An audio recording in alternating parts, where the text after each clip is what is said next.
Hey guys, this is Bradley Benner. It is 7:30 a.m. on June 23rd. This is the ATM training and Q&A webinar. I see that there's some questions on the events page already, which is awesome. So thanks for you guys that have posted some questions. I appreciate that. It's been like a damn ghost town on these webinars for the last few weeks. I know it's because of the time, but it's nice to have questions to answer. So I'm going to grab the screen and get right into the questions, because I see I'm going to end up having to do a demonstration on some keyword research anyway. So let's not waste any time. Let's get right into this. You guys should be seeing my screen now. And we're going to start with the first question by AJ. Hi, Bradley. Whatever insight you can provide with regard to the findings about which Cloudflare name servers were involved in the massive de-indexing of our ATM sites, as well as what other footprints have been identified by our leaders, will be greatly appreciated. Well, it's not any one set of Cloudflare name servers. They wouldn't be able to do that, because if they did that, they would wipe everybody out, right? It wasn't isolated to just that, is what I'm saying. Was it isolated to certain TLDs? Was the overlay plugin the clause? Okay, so I think it was a combination of things.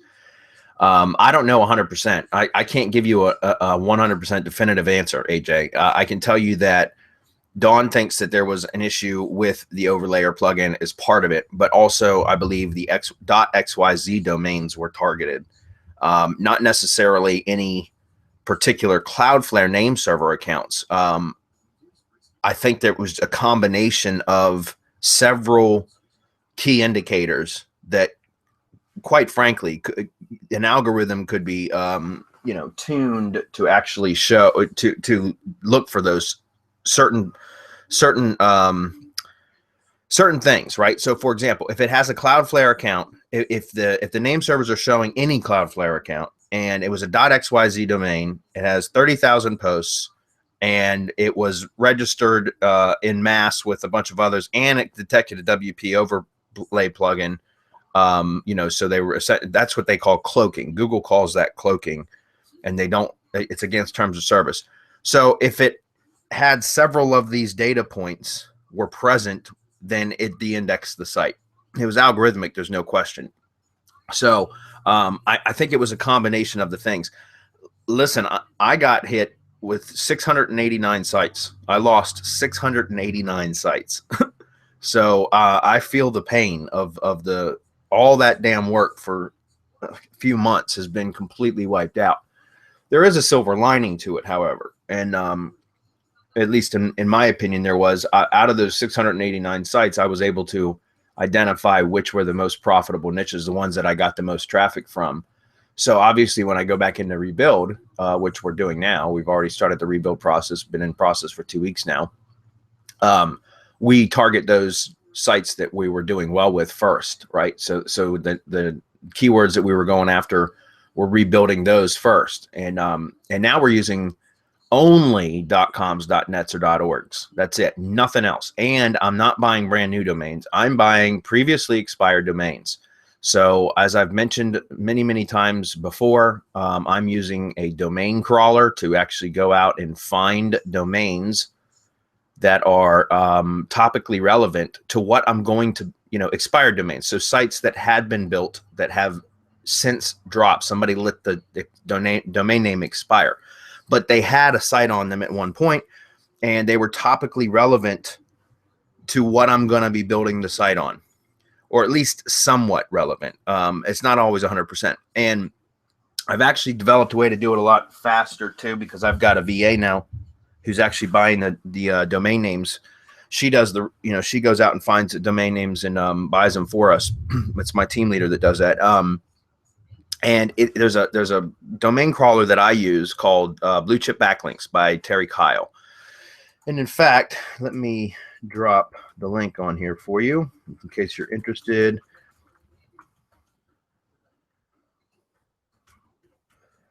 I think it's just Blue Chip. Let me just double check it. Yeah, that's it. All right. So I'm going to share this. And guys, I'll log in real quick and show you. I'll walk you through the process of what I'm doing real quick for finding domains. But I'll get to that in just a second. AJ, like I said, I think it was a combination of things. If there were certain data points that it discovered that it could check for, and they were all present, then boom, your site was de-indexed. So again, I'm not using XYZ domains. Look, it was awesome because they were cheap. And I only started using them. I was never a fan of using cheap domains until I had hired VAs to build sites for me. And then we got to the point where, we're building 15 sites a day, and I got per VA, and I got 2 VAs building full time. So, we're building 30 sites a day. Domains were getting damned expensive. So we went to the XYZ route to save some money. And look what happened. So, it's not really worth it if we're going to lose the sites. So to me, it's worth spending the more, $10 per domain instead of $1 per domain. And so again, now we're just going after just top level domains.coms, .nets, .orgs, and we're using stuff that already had some topical relevancy, or at least inbound links that are in the same topical trust flow category. And this will make more sense here in a minute when I give you a demonstration of what I'm talking about. And what I'm finding with those is, because those domains already have metrics, trust flow of 10 plus, some backlinks are, inbound links already pointed to them, they tend to index a hell of a lot faster. One of the problems I've had with the .xyz domains was it was taking 6 to 10 weeks for the site to index, for it to fully index. I mean, I might get a few pages or posts indexed. Usually like the category pages would index kind of rather quickly. But the posts themselves, I mean, literally I have some sites that 10 to 12 weeks later had still not fully indexed. And so what I'm finding with using the expired domains, .coms, .nets, .orgs, is that they index a hell of a lot quicker. And they perform better too. They just actually do better. They generate more traffic, for the most part. It's not always the case, but for the most part. So to me, it's just worth spending the extra time and the extra money on getting these types of domains. In my opinion, it just works better. So that's what I'm going after. Let me show you. Let me jump inside of Blue Chip Backlinks, and I'll show you what I'm talking about. Highly recommend this. I've been using this for several months now. There's a few things you can do with this. This is not going to be a tutorial on how to use Blue Chip Backlinks, because there's plenty of tutorials in here how to do it.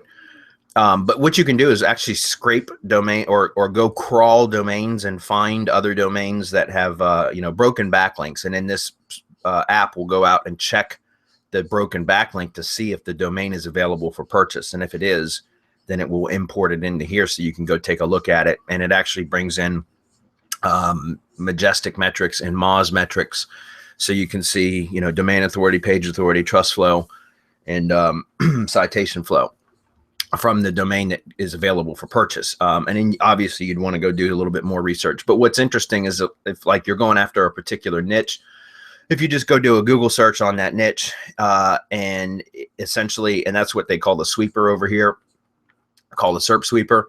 Like you put a keyword in and you click find sites, and it'll go out and actually grab the top 2 pages. So the first 20 results for that keyword, and it will add all of those URLs into the crawling queue so that you can crawl all 20 of those top ranked sites for that keyword to find broken links. And any broken links that have domains that are available for purchase, it will pull those in and it will show you the metrics. And then you obviously have to do a little bit more due diligence to research them.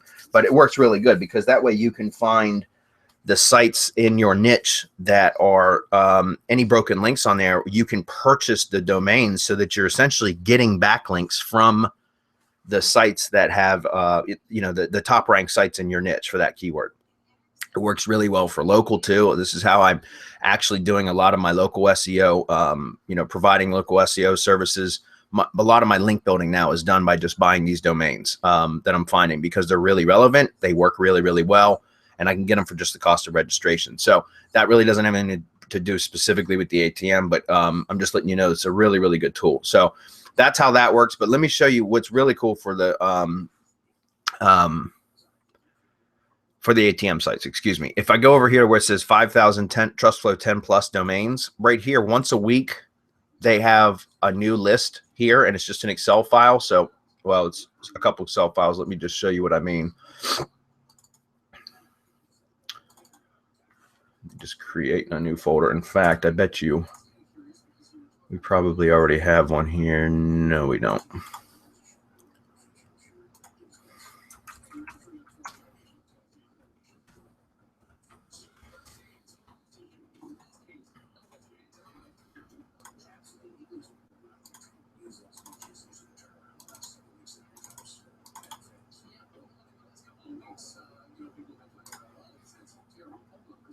All right, so this is what's the fresh index. This is what I usually use.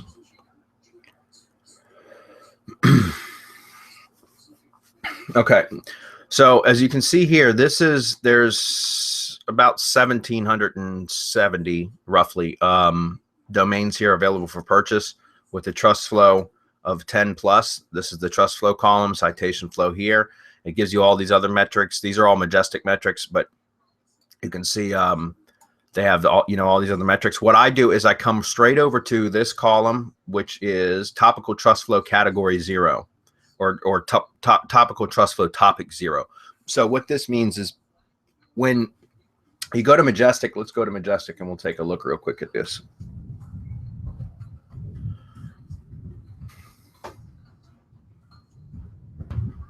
It's storming here, so if I lose power, guys, the webinar will cease.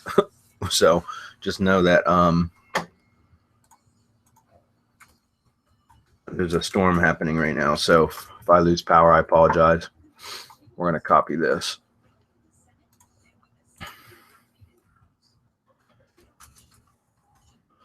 All right. Not a lot of backlinks here. All right, so topical trust flow, guys. These are how Majestic categorizes the inbound link profiles of what type of topic or category are the inbound links coming from? Like what are the links most? What topic do they fall in, or category do they fall within, right? And so the first number that you see here in the top left of this topical trust flow area, that's going to be what is considered the most weighted. So what I'm saying is, like, this leadgadget.com site is showing the news/breaking news as the inbound. The links that are pointing to this are coming from news and breaking news sites or whatever. That's the most powerful, or the one that's given the most weight, because it's the top left corner. So that's what you call the topical trust flow topic 0. That's how it excuse me. That's how it works out in here. So whenever you see there are other ones. If we scroll through here, you'll see topical trust flow topic 1, then there's topic 2, and so on and so forth. This would be 1, and I believe it's 2, 3, 4. It goes like this. I think it goes down and into the right. And this might not be a really good example. Let's go look at a different one, for example. Let's take a look at this one. Okay, so like this one showing computers, internet, on the web. So the majority, or the links that are pointing to twitter.com, out of all the different topical categories here, the ones that are given the most weight that are pointing to twitter.com are coming from this particular category. Does that make sense? Hopefully that makes sense, guys. You understand that there are multiple topical categories here, but the one that's always up here at the left is what they call topical trust flow topic 0, and that's going to be the one that is weighted the most. Okay, so what I do is just come over here to this Excel file. Oops, I didn't mean to do that. Let me close that. Shit. Okay, so what I do is I download this file. Then I come over here to the topical trust flow topic 0 right here, and I want to click on this, and I want to go to sort, custom sort, and I want to sort by, let's see, let's actually cancel this for a minute. I want to get rid of this row, and in the bottom row.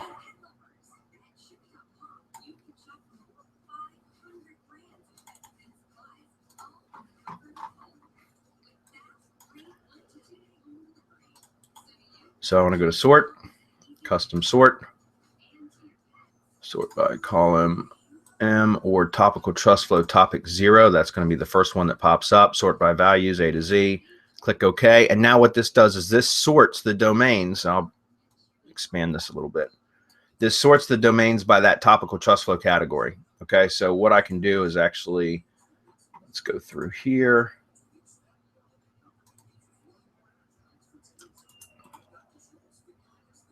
Okay. I could have hid those too, but that's okay. No big deal. So you can see over here, here's the category. So what I'll do is if I'm fine, like for example, if I'm doing a ring partner site, right? Or a batch of ring partner sites, then what I'm going to probably be looking for is, let's say it's, I'm doing the plumbing ring partner for plumbers or whatever, you know what I mean? So I'm generating leads for plumbing calls.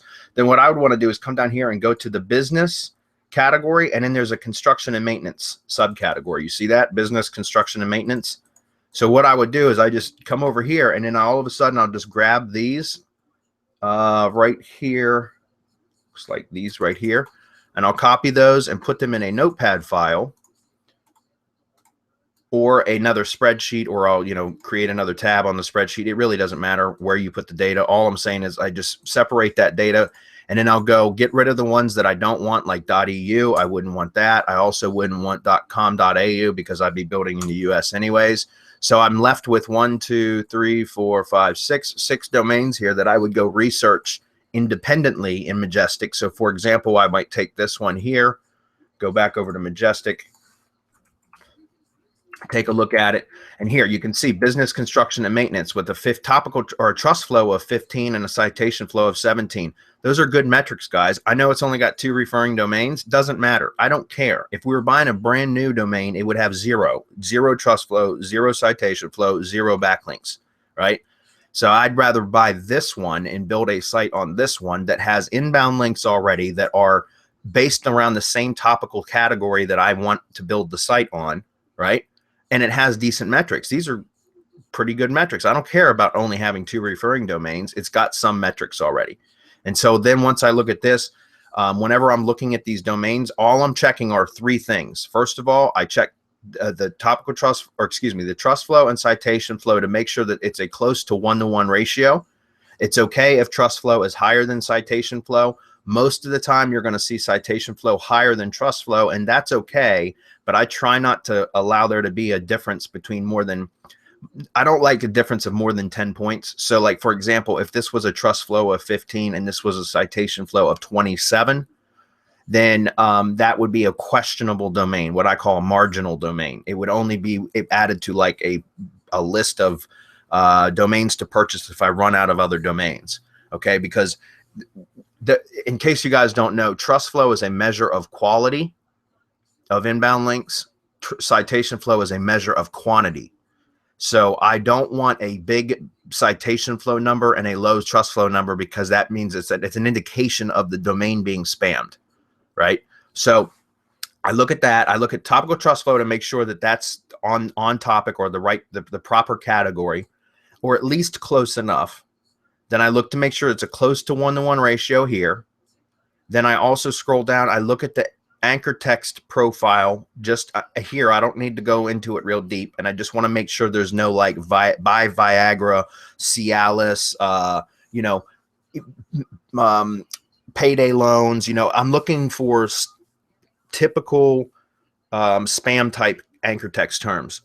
You know, that's a clear indication that the domain had been purchased by somebody and used as a spam domain, or as a churn and burn or something, right? So I just take a look at this very quickly, and I look at whatever. This one's just got 1, but a lot of the times there will be multiple things here, and I just look at the anchor text real quick and see, okay, this doesn't look like it's been spammed. I'm looking mainly for like brand terms, not a whole lot of keywords, whatever. And then from there, the last thing I'll do is I always click on the map, and I look to see where the inbound links are coming from. And as long as most of the links are coming from, or no, if there's a bunch of links coming from Russia or China or North Korea, then I usually will not buy the domain, because it means it's most likely a spammed domain, and there may be a penalty, a penguin penalty already applied to the domain, and that's why it was dropped to begin with. So again, if it's got a bunch of links coming from Russia or China or North Korea, I usually will not buy it. Okay, so that's it. Very quickly, let's go take a look at one more. Let's take a look at this one. And that way I don't even have to do the crawling. I just let Blue Chip Backlinks do this every once a week for me. And I have my VA going and she does all this for me. I gave her training on how to do this. So she goes in and sorts this spreadsheet, copies the domains that I told her to copy from whatever category we're going to be building on for the week. And then she goes and does all this research here and then goes and actually purchases the domains. I have a Namecheap account funded for her and she takes care of all that. So I don't even have to do any of this damn work. And I recommend you guys do the same damn thing. Even if you guys are doing a lot of the building yourself and you're not ready to train a builder yet, I still recommend hiring a virtual assistant, even part-time, even if all you do is hire a virtual assistant for, like 10 hours a week or something, but have them doing this kind of stuff, guys, because there's no reason that you should be doing this when you could be building sites, right? But anyways, that said, let's just take a look at this so you understand what I'm saying. So trust flow 14, citation flow 27, that's a pretty big disparity. However, the topics are all correct. It's in business, construction, and maintenance. There's a couple others here. This might be still an okay domain. I don't like to see a disparity of more than 10 points, but it doesn't mean that I won't use it because this is still a better domain than buying a brand new domain, right? In my opinion, as long as it's no indication of a penalty, which again, you can't really tell 100% with it.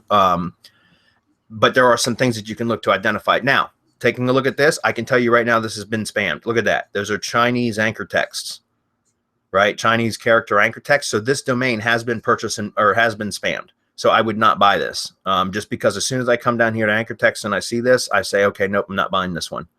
All right. But just so you can see, if we go to map, chances are we're going to see a bunch of stuff coming from China. And there we go. There's a bunch of links coming from China. Right. So I would absolutely pass over this one. Okay. I would say, nope, let's just delete this one altogether.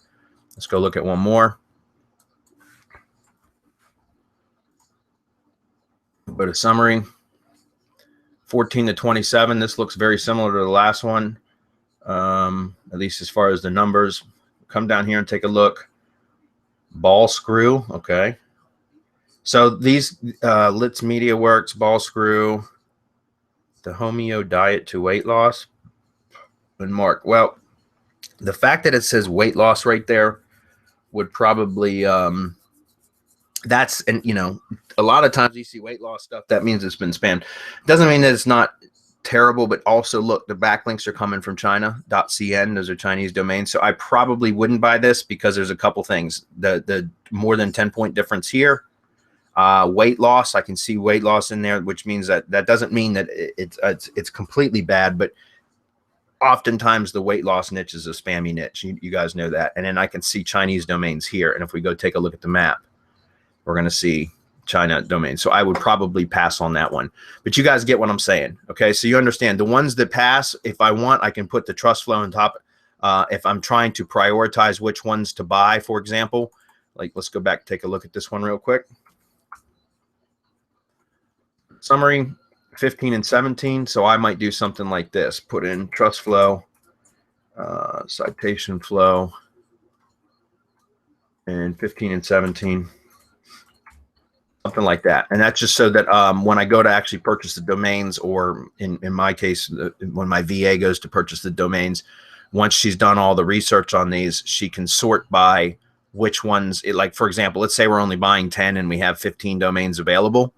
Then I would tell her to buy the top 10. So she would just sort by this column at this point and purchase the ones that had the best metrics, if that makes sense. Okay. So that's what I'm doing. It works really, really well. I don't think I'll go back to using cheap domains again anytime soon, unless I'm just testing a niche, which in my opinion, it's worth it for that, because think about it, guys. If you're building a batch of sites around a particular niche that you just want to test and you want to use .xyz domains or cheap domains, that's fine, because if you're using it just for research and discovery, in other words, if you go out and build, like, say, 20 sites around a set of keywords in a particular niche, and you want to use cheap domains to see if that's going to be a good niche to really go after, you can have those sites built out or build those sites out yourself, whatever. Then after you start to receive traffic, they start to index, you start to receive traffic, you can identify which of the best keywords, which sites are producing the most traffic, that kind of thing, and then go rebuild those on top level domains, such as expired domains like these, and then just either leave the .xyz's up until they get de-indexed, or go ahead and remove them or take them down after you've rebuilt those sites on .coms, .nets, .orgs, right? And so that's, you know, that's kind of something that you can do. And then that way, at least you have some research already. All right. All right. Let me get back to Justin's question now. He says, after I decide a niche for ring partners, it is taking me a very long time to find the best keyword phrases to use for each site build. As you probably build many sites in each niche, could you could you show me your thinking and approach when selecting the main keyword phrase for each site within a niche? Which tools do you use, and how do you assess if a keyword is good to use for a site build or not good? Thanks. Okay, well, Justin, a lot of it's testing, but I'll show you my keyword research process here in just a second. And again, I'm not even doing the keyword research anymore. I got my VA doing that. So it's not something you guys need to do either. That's what I'm saying. Hire a virtual assistant, guys, even if it's just for a few hours a week. Have them doing like keyword research. Have them doing the domain research for you if you're going to be buying expired domains, which I highly recommend. You don't need to be doing that stuff. If you're still building the sites, then build the damn sites. That's what's going to make you the money, right? Let somebody else do the research. I'm going to keep hammering that away, guys, because I see a lot of people that just don't get near as much done with their businesses, don't make as much progress because they want to do everything themselves. And seriously, you're better off working on building sites and letting somebody else do grunt work, right? But anyways, let me go over here, and we're going to start with Google Trends. I always start with Google Trends, guys, for keyword research. This is my favorite starting point for keyword research. So always, always, always Google Trends. Start with that. There's a lot of reasons for that, but we're going to start with, let's say, I don't know, let's just say,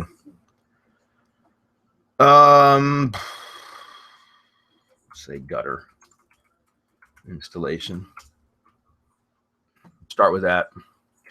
Now, in Google Trends, guys, it's by default, it's set to worldwide. I don't care what the rest of the world search habits are for the keywords. I really don't. All I care about is the United States. So from here, I'm going to click the drop down and click on United States. For those of you that aren't familiar with this tool, excuse me, if you click the little arrow next to United States, you can actually go down to state level. And then from state level, you can actually go down to regional level. So like I'll go down to Virginia, which is where I live. Let me show you. If I click on Virginia, now there are regions. So you can drill down. For those of you that are doing local marketing services, you can drill down all the way to a regional level here and then all the way down to a city level so that you can identify the search habits of people in a local area. Because some people in the East Coast, you know, payday loans and cash advance loans are the same damn thing. But you'll notice that people in certain areas search for one keyword or one version of that keyword, when people in other areas search more for another version of the keyword. So it's good to know how people are, the search habits of people based on location, so that you can optimize for that, right? And it's pretty important to do so. But in this case, I'm just going to build a national site. So I'm going to just stick with United States. So I'm going to click on United States. And you can see you can adjust some other filters up here. This is showing 10 years of data. So you can see that gutter installation kind of took a dip for a while, but now it looks like it's on the rise back up. Over the last couple of years, it looks like gutter installation is trending up. You guys see that? So this would be good. It's a good indication, right? So if we want to, again, this is showing regional interest. I don't care because I'm building a national site, but those of you guys that are doing like local stuff, it's good to niche down a little, or to drill down a little bit to more targeted areas. That said, I always come down here and you're going to see two different tabs here, top and rising. Top are related keyword phrases based on your seed term up here that have historically been searched over time. In other words, they are the top searched related keyword phrases over time. There has been a pattern of these being consistently searched as related keyword phrases to this. Does that make sense? Rising means within very recently. I used to think it was within the last, once a month they come back and they reassess this data, right? So I used to think it was 30 days, but I think it's a little bit more than that. I think it's like 3 months or something like that. Regardless of what the actual timetable is, what rising means is that these particular keyword phrases, these related keyword phrases, have had a significant increase in search interest in a recently, right? And in a very recent time period, whether that was 30 days or 90 days, I don't know. My point is there is all of a sudden a significant increase in search interest on these keywords, right? And so you can see with the percentages here, how much of an increase there was. If it gets over, I think if it's 1,000% or more, it says breakout. You guys will see when you're using this tool that sometimes it's going to say breakout, and that means there's been a huge jump in search queries or search interest for that query. Okay, so what I'll do is I'll just take these keywords and then I start pulling these keywords out. Just, it's kind of a pain in the ass. I wish it would just let you download them or whatever, but it doesn't. But you just got to copy them and put them in. Again, I use a Excel sheet or a Google. I use Google Drive, Google Docs, Google Spreadsheets for all this, so that my VAs and I can collaborate on the same doc in real time. But I just copy these and put these into a Google spreadsheet. I go through the ones that don't make sense for whatever reason. I will leave out, obviously, but I'll go ahead and grab like Lowe's gutter installation. I don't care about that because that's particularly targeting Lowe's. I would leave that one out, but I would copy those, put them into a spreadsheet, go over to Rising, do the same thing, pull those out, put them into a spreadsheet. And then from there, I drill down on each one of those keywords. So let me just give you an example. I don't want you guys to not see what I'm doing here, so just give me a minute. A full tutorial on this today. We'll just take a couple keywords so that you can get an idea. So we're going to say gutter installation, gutters installation. So this is a variation, right? Because I put in gutter installation. This is gutters installation. Believe it or not, I would build two separate sites for that. Does that make sense? I'd have one that says gutter installation would be my primary keyword for the site. The other one would be gutters installation, plural. I'd use the same content and everything. I would just build two different sites, if that makes sense. So we'll go through just a couple of these. Rain gutter installation. Let's go through here. So always start here. At least that's what I do. Shit. Excuse me for a minute.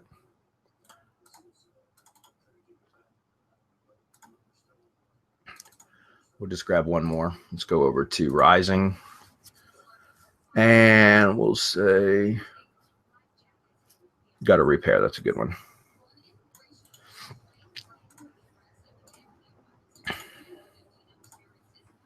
All right, next. My favorite tool, my favorite keyword tool of all time, Power Suggest Pro. If you don't know what Power Suggest Pro is, I think it's like only like 57 bucks. It might be 67 bucks. Probably my favorite keyword tool of all time. I love this tool. It's incredibly fast and it spits all. It's a keyword suggest scraper. I know there's some free versions online, blah, blah, blah. I love this tool. It's probably, I think I bought it for 47 bucks and probably about the best $47 I've spent in a long, long time. I use this tool daily. Love this tool. You can search, it will scrape suggested keyword phrases from all these different search engines. So Google, YouTube, Yahoo, Amazon, eBay, and Bing. So you can get keyword ideas from all these different search engines, which is great. In this case, I would just be going probably after Google. So I would uncheck everything else. I would go ahead and put in my keyword phrase. Like I'll start with just gutter repair. I'm going to drop this in. I'm going to click search. And you'll see how quickly this thing starts spitting out keywords. And what it's doing is, and I've got it set to recursive. So it will, once it gathers the top 10 for each of the suggested phrases. So gutter repair A grabs the top 10 or the 10 suggestions, gutter repair B, the top 10 suggestions. Then it will go back and actually do it again. So it'll be like commercial gutter repair Atlanta A, commercial gutter repair Atlanta B, and it will scrape any suggested keyword phrases from there. So you end up with, you can see I'm already at 330 keywords and it's still going. And so when I'm done, and by the way, this is how I identify, and I've mentioned this before, but I know some of you guys probably hadn't heard it.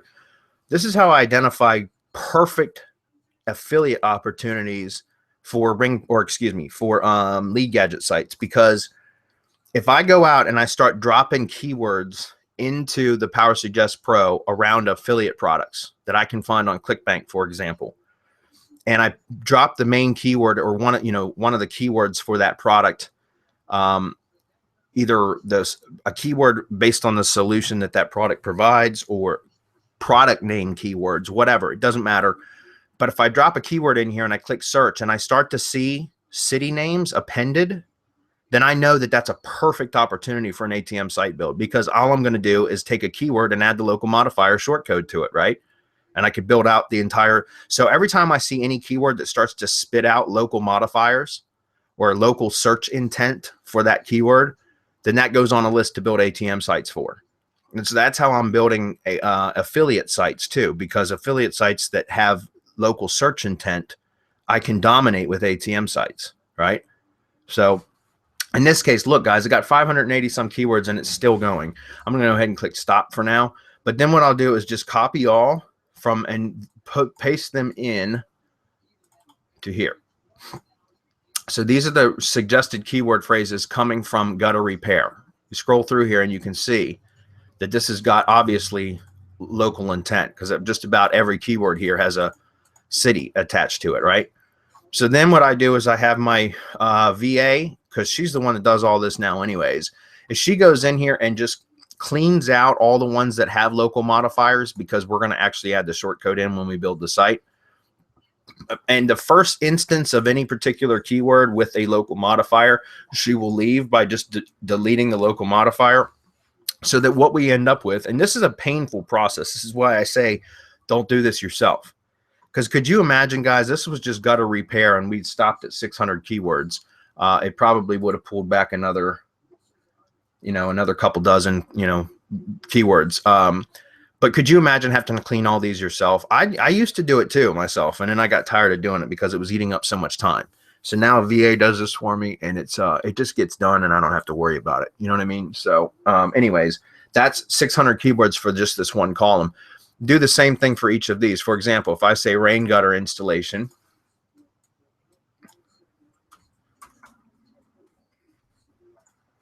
once again, you're seeing local modifiers. See that?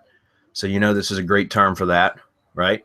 So you can see this one's not going to pull back as many keywords as rain or gutter repair, but we're already at 100 keywords. So let me just click stop for now. Click copy all, and then rain gutter installation.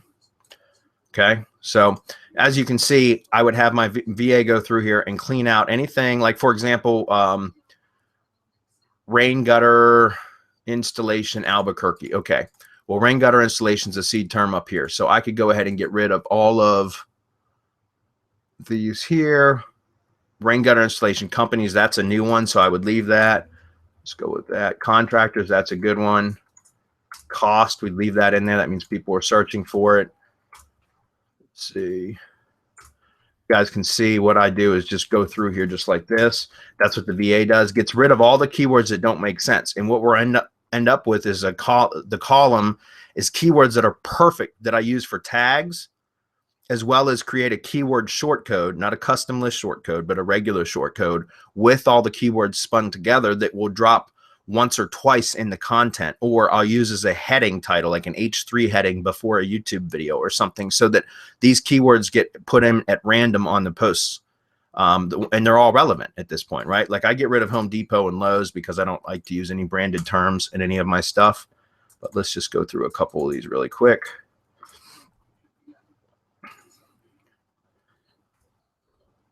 And I'll give you an example of what I do with this. Lowe's, I want to get rid of that one.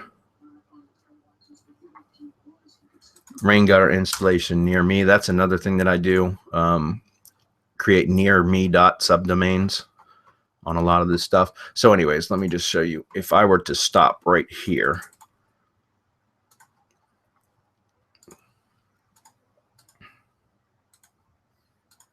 this is a tool called textmechanic.com. It's free. I use this for a lot of stuff. Remove empty lines. Textmechanic.com, guys. Again, I use this for a lot of stuff. But I'll just paste that stuff in there, click remove empty lines. That brings everything back up. And then I'll copy that and come back to my spreadsheet. And obviously I would have done that for the whole column. but then I end up with this, right? So these are my keywords that I end up with, okay? And then what I'll do is I'll create a short code out of those. They will also be used for tags, right? So these keywords end up getting used for tags, the way that I do tags. So the last part of it is which ones do I build the sites on, which was your original question. Let me see if I can find the page. Justin, your original question is which keywords do I use? Once I've done all this, which by the way, guys, keyword research is the tip of the spear. So it takes time to do it right. But once it's done, and that's why I said, like in this, if I was going after the gutter ring partner, so, you know, if I was building sites for gutters, I would have here anywhere between, typically I'll do between 15 to 30 sites for any keyword or any niche. I end up selecting between 15 to 30 keywords to build sites on. Okay, so we have these lists of keywords. That's great. But what I'm looking for are the keywords that I can build the sites on, because I target one main keyword per ATM site build, right? Because it's one main keyword plus the local modifier 30,000 times if I'm building a national site.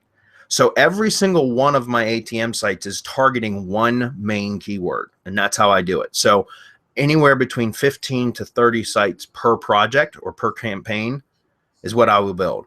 So a lot of the times those will just come from those sites that I build.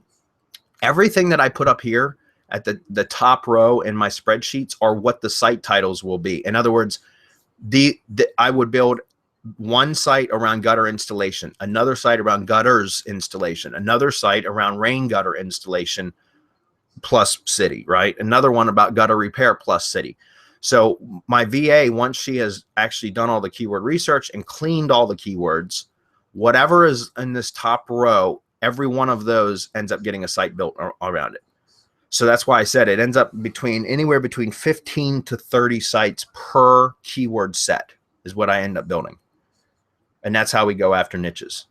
So we use a combination of the shorter tail keywords plus longer tail keywords. Okay, so for example, if we look at this gutter repair column right here, we can see that we can get some longer tail versions of gutter repair right here. Gutter cleaning and repair. Look at this, guys. There's a whole section right here of gutter cleaning and repair plus city keywords. That means that is a highly searched keyword phrase with a local modifier, right? So can I take one of these right here and add a whole nother column for it, right? So that I can go specifically after gutter cleaning and repair and get rid of the local modifier, because I'm going to add a short code there, right? Gutter cleaning and repair. Now I'm going to take this keyword and I'm going to drill down on that, right? So let's do that. Let's click gutter cleaning and repair. We'll let this go for a few seconds. And then what we'll do is we're going to copy all and paste them into here. And then as we're going through and cleaning these out, we end up with just the top ones, the top, you know, the keywords that, the base set of keywords. Then we can go drill that, select ones from there, and then again, build out on those, drill down a little bit deeper. So for example, let me go ahead and click stop on this.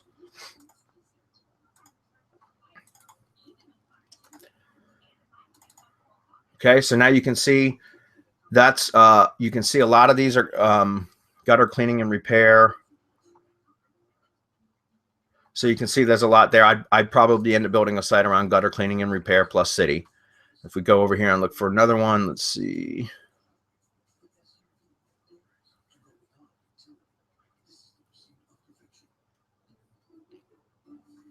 Looking for something else that I would drill down on a little bit deeper. So did we have rain gut? Yeah, we did. Gutter repair and cleaning. Gutter cleaning and repair. Well, I see gutter repair and cleaning down here. So that might be another one that I would do. Gutter repair and cleaning. It's just a different variation of gutter cleaning and repair, right? So that might be one that I would build on. See if we can find another one. Rain gutter installation. I think we already had that up there. Rain gutter repair. There's another one right there. So instead of just gutter repair, rain gutter repair.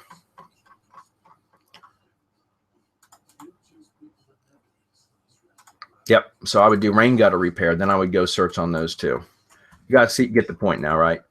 So now rain gutter repair. And guys, of course, you're going to get some duplicates because these are suggest. You'll get some duplicates from column to column. Doesn't matter. It really doesn't matter because once you've cleaned the list down anyways, you're going to end up using those keywords for tags, like I said, and also a keyword shortcode is how I do it. And that way you end up with, let me go ahead and just click stop.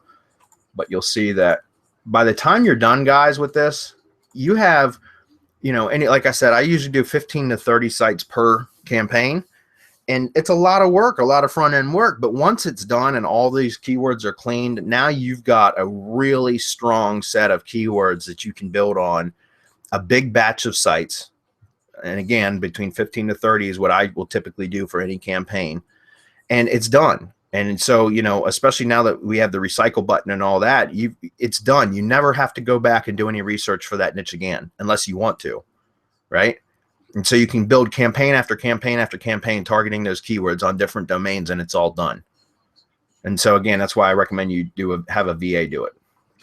Save yourself a shit ton of time and effort, because it's a lot of work, but it's something that you can train somebody to do, and they can do it for you. So hopefully that was helpful. That's exactly how I use it. So that's exactly how I do. I select my keywords and everything, Justin. So hopefully that was helpful. Let's see. Justin says, as it was indicated, that article directory content may not be good to use. Do you ever rewrite content, or do you still continue with the article directory articles? No, I had been, Justin, but that's something else that may have been an issue with the de-indexing, is it seems like everybody and their brother is using ezine articles for their content. And because of that, the same pieces of content are getting used over and over and over again. Because you got to think, guys, it's not just ATM site builders that are using the ezine articles. It's all the other mass page generator applications and plugins out there now, which there are a ton of them now. It used to just be SERPshaker and the ATM. But there's a lot of others out there now that are selling similar stuff. Obviously, in my opinion, the ATM is the best. There's really no comparison, but there are a lot of copycats out there. All those people using those services are all going to ezine article and scrape. Not all of them, but, you know, the majority of them, because it's easy, guys. And everybody's fucking lazy. Pardon my bad language, but it's true. Everybody's lazy. Everybody wants to take the easy route to do everything. And I get being easy, but you know what makes it easy for me?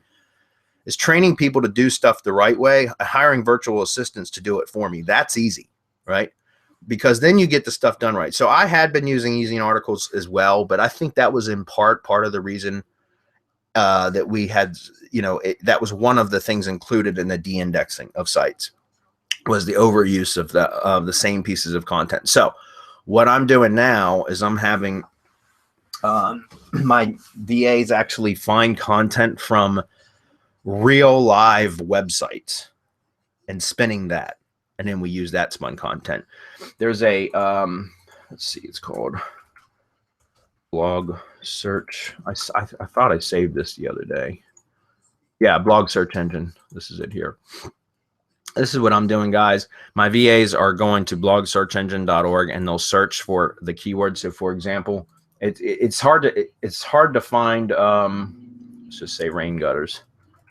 You're not always going to find stuff here, but we do blog search engine. We come over here, and what they'll do is they'll put in one of the seed terms, like rain gutters in this case, and they'll come down and they'll go through and click like how to install rain gutters from this old house. Rain gutters buying guide from Home Tips. This is April 1st, 2016. You think this article's ever been used by ATM builders? Probably not. So if I click on this and I open this up, some articles obviously aren't going to work well, but some do. So if we take a look at this, there's quite a bit of content on this page. Come on, it's taking a while to load. Yeah, see that? It's perfect. See all the content on this page? So my VAs go in and they copy all the content, paste it, all the text, and paste it into a text file. Then they go to Spin Rewriter, paste it in the Spin Rewriter, generate the spin tags, then copy the result and use that in the build. Does that make sense? Because you think anybody else has done this? I mean, there may be. I'm not saying I'm the genius that thought of it and the only one in the world. I'm not saying that. I'm just saying this is a lot less likely to have been used than going to ezine articles and grabbing a Rain Gutters article from there that's probably been used literally thousands and thousands, if not tens of thousands or even hundreds of thousands of times once it's been put on new ATM sites and SERP sites and all that stuff. Does that make sense? So I'm using blogsearchengine.org to find unique content that hasn't been used, or probably unlikely that it's been used anywhere else, so that my content is unique. Our domains are unique, right? We're not using shitty domains. We're using domains that have some metrics already. So all these different things that we're doing that are, to make our sites more unique and hopefully avoid the Google wrath on the next swath of indexing or de-indexing. Does that make sense? All right, we're almost out of time, guys. So hopefully that makes sense, Justin. That's what I'm doing. Doesn't matter if the sites are built on the root domain or the www version. Technically, no, Justin. However, Google considers subdomains as separate entities, or separate websites, I should say. So that's why for the longest time I wasn't building on the root at all. I would just build on subdomains. But the problem with that was we had noticed that when the root domain wasn't built out, but subdomains were, that the subdomains would take longer to index. So if you built on this root domain before building on subdomains, then if we found that the sites were indexing a lot faster. So what I started doing was I have all my VA, because I'm not building any sites anymore myself, but when the VAs go to build the sites, they deploy on the root first. Excuse me. But as soon as the site has been deployed, they log in and change the site address, settings general, right? You go to settings general and you change the site address to the www version of the URL. It's the first thing that they do before they do the cleanup process, or when they do the cleanup process. It's the first thing they do is log in, change the site address to include www. Then they click save. Once you click save, it's going to prompt you to log back in again. So you log back in and then complete the cleanup process after that. And the reason why is because if Google considers subdomains as separate sites and you get a penalty on a subdomain, it shouldn't affect the root domain. And if you catch a penalty on the root, so in other words, it's an isolated penalty. So if you've got a domain name, and let's say you have 3 subdomains attached to that domain, you've got sites built out on all 3 subdomains. Well, technically, if one of your subdomain sites were to be de-indexed, the other 2 should be fine. The other 2 should not be de-indexed. Okay. However, if you were to get the root de-indexed, the root domain de-indexed, then every single subdomain attached to that domain will be de-indexed as well, because you've burned the entire domain. When you burn a subdomain, it's isolated to that subdomain only. When you burn a root domain, it wipes out the entire domain, all its subdomains, all its pages, folders, and subdirectories, all of it. So I always, to minimize my risk, we now add the www version to the root right after deployment. Before the cleanup process begins, that's the first thing that gets done. Does that make sense? That way, if we were to get it de-indexed, we could rebuild it on the root or other subdomains. Instead of www, we could change it to blog dot whatever, mysite.com. And just recycle the content, redeploy, and it should index again. Does that make sense? It's a way to keep your domains. Now, if the root gets de-indexed, though, you're toast. You just throw that domain away and start over on a new one. All right. Power suggests. By the way, those of you, if you don't have it already, let me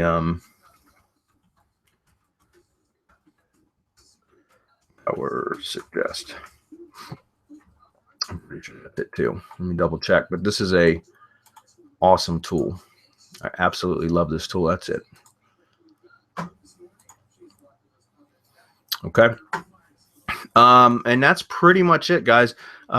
Justin, a couple more questions. I'm desperate to make $1,500 a month. Is this easily doable with Gadget? What would you recommend? Yeah, it is, but it's going to take time and effort first. I mean, like, for example, you're going to have to, I mean, if you think about it, Justin, $15 a month is only $50 a day. It's $50 a day. So is it possible? Look, when we had 689 sites de-indexed, 400 of, let's put it this way. I had 400, it was across 2 different projects. I'm building for 2 two main projects right now. And so the one project had 400 sites in it. The other project had 289 sites in it. And the project that had 400 sites in it had just reached the point on all .xyz domains, had just reached the point that it was making consistently about $25 a day. And it took about 3 months for that. And that's because the .xyz domains index incredibly slow. They were indexing incredibly slow. Now they just de-indexed, right? So my point was that was about $25 a day that we had gotten to consistently when everything was de-indexed. Now, had I used .coms, .nets, .orgs showing exactly what I showed you guys today, probably could have had those sites producing, that number of sites producing not only a higher revenue amount because they would have indexed better and probably performed better since they were top level domains instead of cheap domains, but they would have indexed quicker as well. So instead of it taking 3 months to get to $25 a day with those 400 sites, I probably could have been to $25 a day within half that time. So maybe within 6 weeks. Now, I can't swear to that because I don't know. We're rebuilding now. I will have some more data for you guys that I'll be happy to share. I won't share the sites, but I can share the overall data within the next few weeks as we start, because we just started rebuilding. But my point is that, $50 a day is not hard to get to with ring partner sites, for example, but you need to build a lot of sites because there's only going to be a percentage of them that perform. And that's why personally, like I said, there is a silver lining to the de-indexing, at least for my team. And that's because we had 689 sites that we now have a lot of data to look at to see which out of which projects. So like, for example, rain gutters being one of them, right? That's one entire project. And I probably had, like I said, 25, maybe 30 sites built in that one niche. And so if I noticed in my ring partner dashboard that I was getting a bunch of calls for rain gutters, for my rain gutter campaign, then I know that that's one of the first campaigns that I want to rebuild on the .coms, .nets, .orgs, right?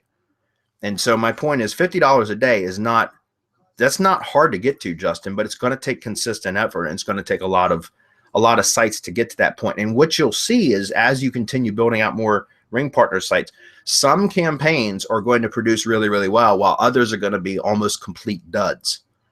And so what I would recommend is after, once you start to get close to filling up a server, which is about 250 to 300 sites, once you get close to filling up a server, go back and look at your ring partner campaigns for each one that you're doing and see which ones are not which batch of sites. So, which ring partner campaigns are not producing very well, and go delete those sites from the server, bomb them, and then delete them so that now you've freed up that space again to rebuild more sites in the niches that are producing results. Does that make sense? So I know it kind of sucks to have a bunch of work done. Like, let's say you build 30 sites in a particular ring partner niche and it just flat out performs really poorly. Then there's no sense in leaving those 30 sites up after 90 days. If in 90 days it's barely produced any revenue or none at all, get rid of them. Get rid of those 30 sites, free those spaces back up on your server to put in sites, to build 30 more sites in the ring partner niches that were producing results for you, right? That's the best way to do it. So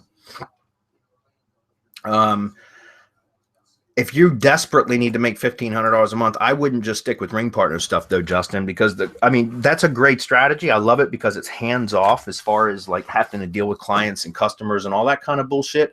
But the quickest way to money, in my opinion, with these types of sites is to sell them to local businesses, sell lead gen services to local businesses.